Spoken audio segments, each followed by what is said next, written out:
தமிழ்நாட்டு என்ன ஆக போகுதுன்னு தெரியல. ஆனா அப்படி ஒன்று நடந்துச்சுன்னு வச்சுங்க, சத்தியமா சொல்றேன், நான் தமிழ்நாடை விட்டு நான் தயவுசெய்து நான் போயிடுறேன். எனக்கு வானே வானாம். என்னன்னா எதுக்கு நான் இதை சொல்றேன்னு பாத்தீங்கன்னா, எப்பா இந்த வீடியோ கொஞ்சம் போடுப்பா. த்ரிஷா டெப்டி சிஎம் ஆனா நீங்க ஒத்துப்பீங்களா? செல்வி ஜெயலலிதாம்மா எவ்வளவோ போராட்டத்துக்கு மத்தியில சிஎம்மா ஆனாங்க. அவங்க நடிகையாகவும் இருந்தாங்க. மிக சிறந்த அறிவாளி. அவங்கள பீட் பண்ண எந்த ஆணாலையும் முடியல. அவ்வளவு அறிவு ஜீவி. எந்த விதத்துல இருந்து எப்படி கொஸ்டின் வந்தாலும் அந்த அம்மாவுக்கு அதுக்கு எல்லாமே ஆன்சர் சொல்ல தெரியும். அந்த அம்மா இருந்த வரைக்கும் பெண் சிங்கம் மாதிரி இருந்தாங்க. ஏன் த்ரிஷாவால ஆக முடியாதா?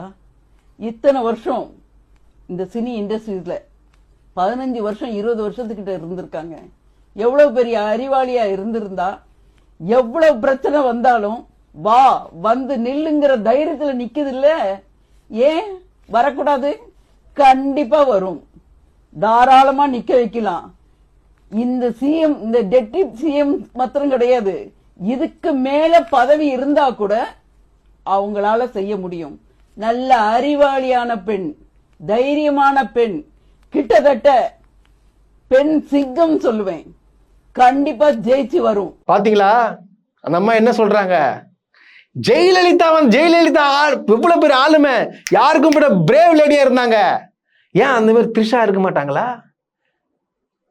த்ரிஷா இருக்க மாட்டாங்களா? த்ரிஷா துணை முதலமைச்சர் ஆகிறதுக்கு என்ன உங்களுக்கு? அதுக்கு மேல இருக்கிற என்ன பதவி இருந்தாலும் அவங்க ஆவாங்களாம். மேல அதுக்கு மேல என்ன இருக்கு எனக்கு தெரியும். அதுக்கு மேல என்ன இருக்கு? துணை முதலமைச்சர் மேல முதலமைச்சர் இருக்குது.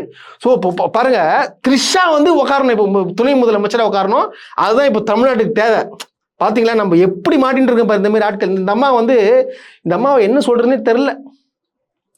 ஏம்மா பத்திரகாளி அம்மா, என்னம்மா அது இப்படி இப்ப தமிழ்நாட்டுல இப்படிப்பட்ட ஒரு அம்மா, ஒரு பெண்மணி இருக்கிறாங்கன்னு ரொம்ப ஆச்சரியமா இருக்குல்ல. எப்பா சந்தோஷம், பெருமைப்படுங்க. சத்தியமா வந்து இப்படி நடக்கிறதுக்கும் வாய்ப்பு இருக்குங்க. வருகிற இடைத்தேர்தல்ல மாண்புமிகு மதிப்புக்குரிய உயர் திரு அந்த நடிகை, பேரை சொன்னா அரசு பண்ற போறாங்க, அந்த நடிகை கூட நின்று துணை முதலமைச்சர் ஆகிறதுக்கு வாய்ப்பு இருக்கு. பாருங்க எந்த மாதிரி இப்ப இந்த மாதிரிலாம் பேச வைக்கிறாங்கன்னா, ஒரு இடத்துல ரூட் மாஃபியான்றானுங்க, இல்ல வேணும்ட்டு வந்து நார்மலைஸ் பண்ண பாக்குறாங்க. இப்ப அந்த நடிகை வந்து துணை முதலமைச்சர் ஆகிறதுக்கு நார்மலைஸ் பண்ண பாக்குறாங்க. இதுதான் பாருங்க, கலப்பி விடுறாங்க பாருங்க.